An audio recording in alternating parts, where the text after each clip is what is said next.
In the biggest decision on Jammu and Kashmir in independent India, the Home Minister of India, Amit Shah, made his much anticipated announcement in the Parliament.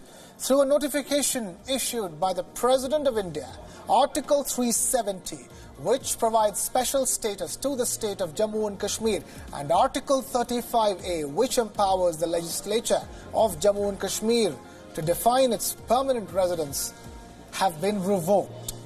The presidential order issued through the notification is called the Constitution Application to Jammu and Kashmir Order 2019 and will come into force with immediate effect. With this, all provisions of the Indian Constitution as amended from time to time will apply on Jammu and Kashmir.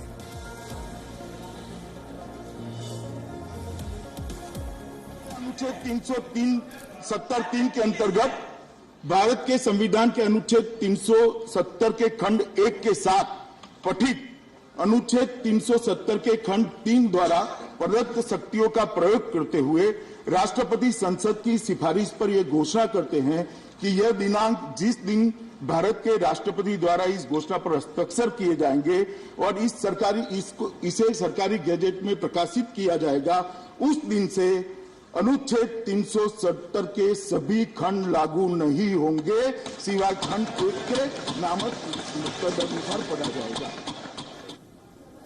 Besides this, Amit Shah has also mooted to bifurcate the state of Jammu and Kashmir into the Union Territory of Jammu and Kashmir and the Union Territory of Ladakh.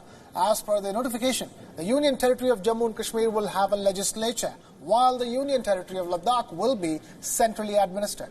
Stating that Article 370 had been a hindrance in the integration of the people of Jammu and Kashmir to India, Home Minister Amit Shah stated that under the Prime Ministership of Narendra Modi, the government had taken this bold step for the better administration of the state.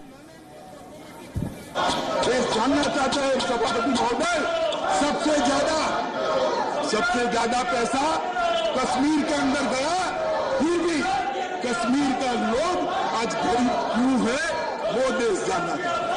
मैं आपके माध्यम से appeal करता हूं, विपक्ष के सभी सभासदों को टूटिया चर्चा करिए. आप आपके तर्क बेखौफ रख सकते हैं, शौक से रख सकते हैं. मैं हर एक तर्क का जवाब दूंगा और मैं दृढ़ मान्यता के साथ आया हूं कि धारा 370 हटाने में एक सेकंड भी देरी नहीं करनी चाहिए. The Rajya Sabha immediately erupted in protest. Two PDP legislators who tore up the Indian Constitution on the floor of the House were immediately removed. The notification will now be discussed on the floor of both the houses of the Parliament and needs to be ratified by both.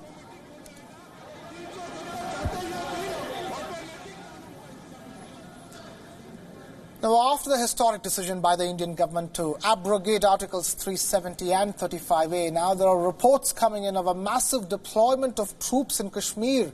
Close to 8,000 paramilitary troops have been airlifted from the states of Uttar Pradesh, Odisha, Assam and others into the valley. Reports indicate that the troop induction is still underway, which means that more troops will be deployed very soon. This, of course, in addition to the 35,000 paramilitary forces already stationed in the valley since the last month. The Indian Army and the Air Force has also been put on high alert by the Government of India. The move comes after the central government's decision to abrogate Articles 370 and 35A and to bifurcate the erstwhile state as well. This, of course, has triggered vehement opposition from leaders across Jammu and Kashmir. The government also seems to be expecting a lot of backlash from the residents, and this latest troop movement is reportedly aimed at maintaining stability and peace in the valley.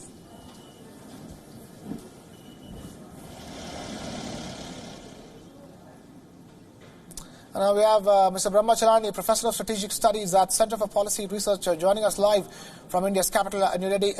Professor Bramha Chellaney, thank you so much for taking time out to be us here on Wion World. It's one of this big news day.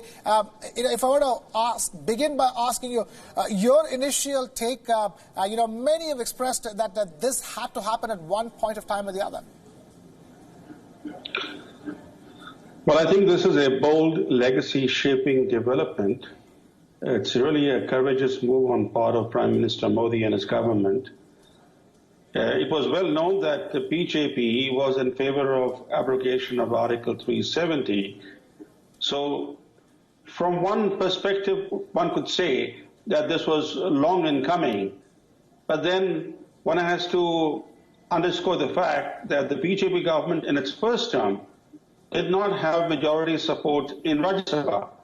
It's only now in recent weeks that they have managed to maneuver majority support in the Rajya Sabha, and they felt encouraged by that fact to move this particular resolution in Rajya Sabha and Lok Sabha today.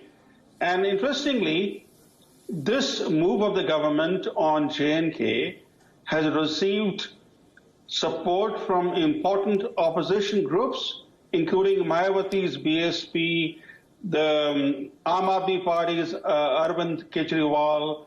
So support has come from unusual quarters for the government's move, which underscores the fact that much of India actually welcomes this move on the part of the government to level the field by revoking the special powers and privileges of J&K.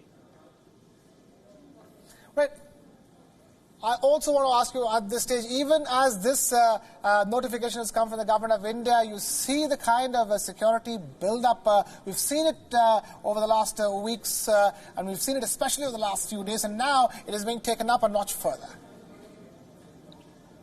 Well, it is understandable that the government would take precautionary security measures before attempting to move such a resolution in Parliament, because we have seen a insurrection sponsored by Pakistan racking the state, especially the Kashmir Valley, for nearly 30 years.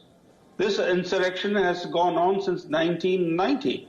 So after nearly 30 years of Pakistan-sponsored proxy war by terrorism, continuation of the status quo have become indefensible, in fact, unsustainable. And a fundamental change in the security situation demanded that the federal government assume more powers so as to deal with this security situation. It's an extraordinarily difficult security situation where a neighboring country is waging war against India, employing terrorists and using J&K as ground zero to destabilize and balkanize India. So given that grave situation, it has taken the Indian state nearly 30 years to understand that a fundamental change was necessary in order to cope with the security situation in J&K. But let us not forget one important fact.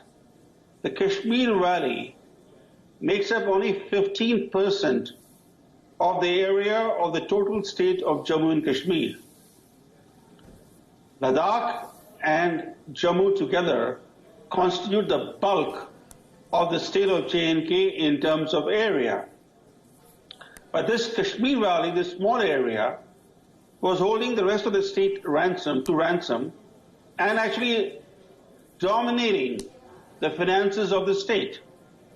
So this move of the government, of course, would be very controversial in the Kashmir Valley and would be opposed by a large number of people there. But the people in Jammu and Ladakh are going to welcome this. In fact, there are already celebrations in Jammu and in Leh that the government of India, the federal government, has finally made this move. But certainly in the valley, the government of India needs to maintain strict security so that terrorists do not instigate mob violence and attacks on security forces. Right. A very important aspect to consider here, Professor Bramha Chellaney, amidst all political and security considerations, is a large part of the reason behind doing something like this is better economic prosperity for the region, and that is the main motive in a sense over here.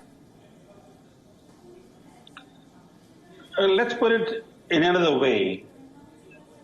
for the last so many years, 70 years or so, J&K has been a pampered state, India's most pampered state, in fact.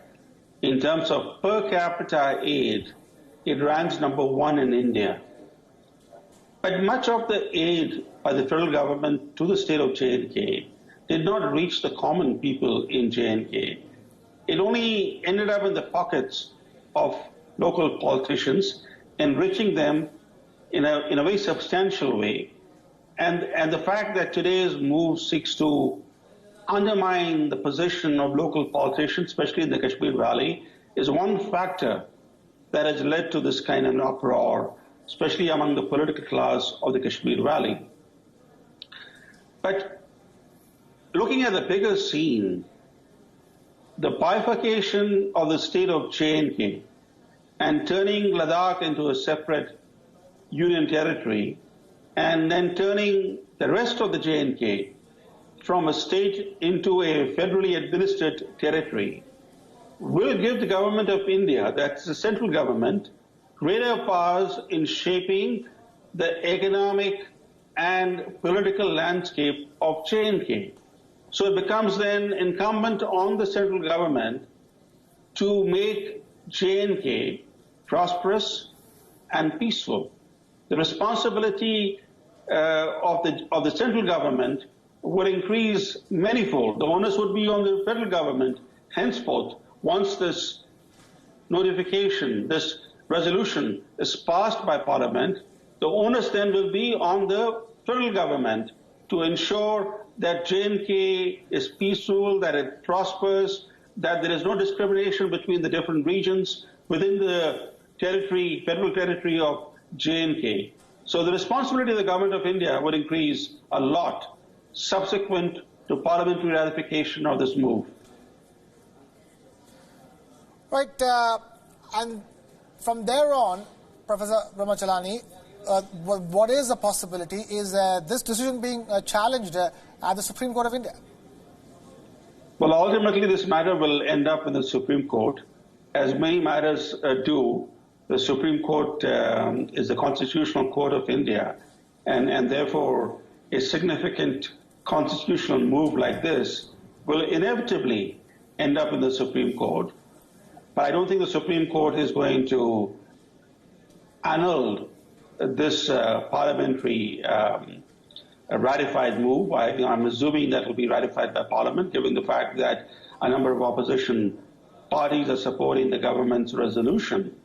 So it's very unusual. It will be very unusual if the Supreme Court of India were to declare such a move as unconstitutional. Let us not forget that much of India is welcoming this move of the central government. Not just Jammu and Ladakh, which are celebrating this move of the government, but much of the rest of India is celebrating, is actually, or if not celebrating, at least welcoming this move of the government of India. And the judges of the Supreme Court reflect public opinion in the country. They're not insulated from public opinion. So in my view, it's very unlikely that a legal challenge to this move will meet with success in the Supreme Court. Right. Assuming that and expecting that it is going to meet with success, even if the matter goes up to the Supreme Court, the question now is to mull about the steps after that, because one is maintaining security and stability in the immediate future, and the other is to conduct an election in the midst of security and stability. You raise two very important points. Maintaining security in J&K will become a very onerous responsibility of the central government. There will be attempts made by terrorists, militants, extremists, and their sympathizers and other troublemakers to instigate mob violence and riots in the Kashmir Valley. So the situation in any case has been quite fraught. It will become even more tense in the coming days and weeks. So for the next 3 months at least, the government of India will have to maintain tight security in the Kashmir Valley. And then the issue of elections will come up. The elections will have to be held only after the constituencies have been defined, because it will be a new political entity. It will be a union territory. The constituencies will have to be delimited. So it will be a completely different political picture in terms of constituencies in J&K. So that itself will take considerable time. So elections may not be possible within 6 months. They may have to, the deadline might have to be extended. So we're looking at a longer time frame for elections in the territory, in the union territory of J&K, which will be the new union territory. Right. Professor Bramha Chellaney, stay with us. We also have another special guest joining us. We have Mr. Mukul Rohtagi, Senior Advocate at the Supreme Court of India, joining us on this broadcast. Mr. Mukul Rohtagi, thank you so much for being with us here on Wion World is One. I want to begin by asking your initial thoughts on this government notification, a historic move in independent India.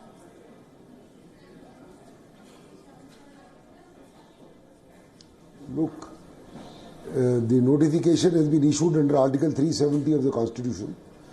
The article itself was a temporary measure when the Constitution was framed. The article specifically applies and allows the President of India, which is, in other words, the central government, to issue a presidential order under which the state will have the authority to decide who will be a permanent resident of the state. And on that depends the right to get employment under the state, the right to buy land, and the right to have factories, and the right to do that kind of business. So such an order was issued in 1954 by the then President Rajendra Prasad on the recommendations of the then Prime Minister. So that gave rise to this permanent residents of the state being confined to those who were born there or whose parents were born there. So in other words, the state of J&K had different rules, the rest of the country had different rules in relation to succession, in relation to employment, in relation to buying land. Right. So just as this notification was issued in 1954, the President of India retains the right to issue a fresh notification today to withdraw the notification. Under the law, what can be done can also be undone. What was done in 1954 has been undone now, because in view of the central government, 50, 60, 70 years have passed, and maybe it's time has come to assimilate the entire state with the rest of the country, so that there is free movement and free motion between J&K and the rest of the country. This is what has happened. Right. Mr. Mukul Rohtagi, in a sense, what you're trying to tell us is that if the case were to come up at the Supreme Court, then this will be ruled in favor of the government of India, in favor of the notification, and it cannot be challenged as the legality of it all that you're explaining to us. But also help us understand what do you think, Look. Right, please go ahead, sir. Look, everything is challenged in courts nowadays. This will certainly be challenged by people, including political parties who were active in J&K. They are bound to say that the President or central government has no power to do it. But as I told you, the power to issue a notification includes the power to withdraw the notification. That's the short and simple answer to a challenge if it is mounted, and it has the concurrence of the state of J&K, because J&K doesn't have an elected government. So it has concurrence of the governor, which in other words is the central government itself. So there is no impediment in making such a notification, and if challenged, I'm sure it will be successfully defended. I think the government of India is on strong grounds to defend it in the Supreme Court of India. Right, that's for all those watching this broadcast, that's what's going to happen if ever this decision is going to be challenged, and everybody is convinced that it will be challenged, but at the Supreme Court of India, the government will find itself on strong footing, is the word coming in from Mr. Mukul Rohtagi, Senior Advocate at the Supreme Court. Professor Bramha Chellaney, in that sense, it is as equally important that we talk about the way forward, because this notification of the government is going to sail through. Jammu and Kashmir is going to become a union territory with its own legislature. I think so. But I think we also have to bear in mind that Article 370, which was designed to help integrate J&K with India, ended up becoming the main obstacle to J&K's integration with the rest of India. So its removal opens the path to truly integrating J&K with the rest of India.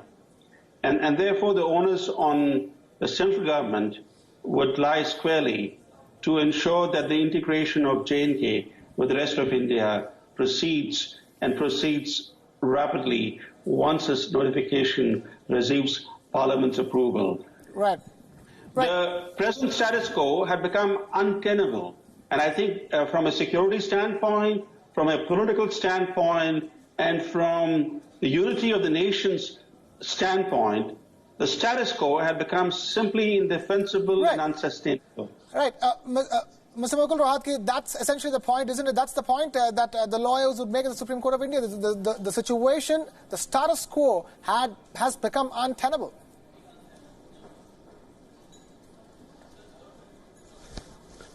Which status quo? The status quo of Jammu and Kashmir being the state with Article 370 and Article 35A. Look, as I told you, Article 370 still remains. Right. It is under Article 370 that the President of India had power to issue a presidential order. That presidential order was issued in 1954. That presidential order found its way into the Constitution in a backhanded fashion in form of 35A, because after 35 there has to be 36, not 35A. But the fact of the matter is that 35A is nothing but a presidential order. It is not a constitutional amendment. It was never debated in Parliament. The Constitution was never amended. So let's call it, don't call it 35A, call it the Presidential Order of 1954. If the President could make an order in 1954, he can certainly withdraw the order in 2019.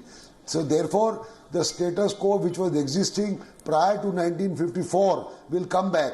And you also must realize, from 1947 to 1954, there was no presidential order. So it's not as if that the state could not exist without a presidential order. Right. It did exist. Right. It's now gone on for 50, 60 years, and it will exist again. It's as simple as that. And how do you think this will, in your view, what is your initial thoughts in terms of the way this will impact governance in Jammu and Kashmir?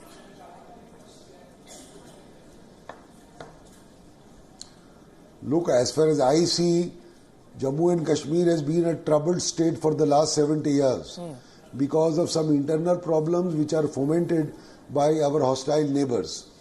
Maybe with integration of the state, because today the state has not seen the development which the rest of India has seen. Please understand that. They have been left out from the development of the mainstream of India. By this method, there will be development in a wholesome manner when the state becomes more integral to the rest of India.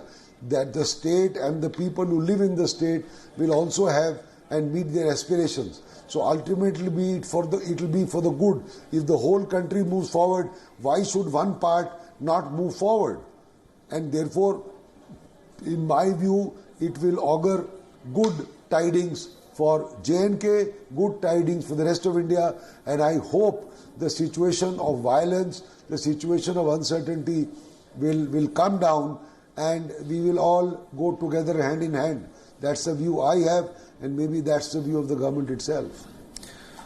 Right, Mr. Mukul Rohtagi, Senior Advocate at the Supreme Court of India. Thank you so much for taking time out to join us here on this big news day here on Wion World is Wion. And of course, Professor Bramha Chellaney, Strategic Affairs expert. Thank you so much for joining us. It is time for a short breather here on our coverage here on Wion World is Wion. We will continue on the other side. Keep it with Wion World is Wion.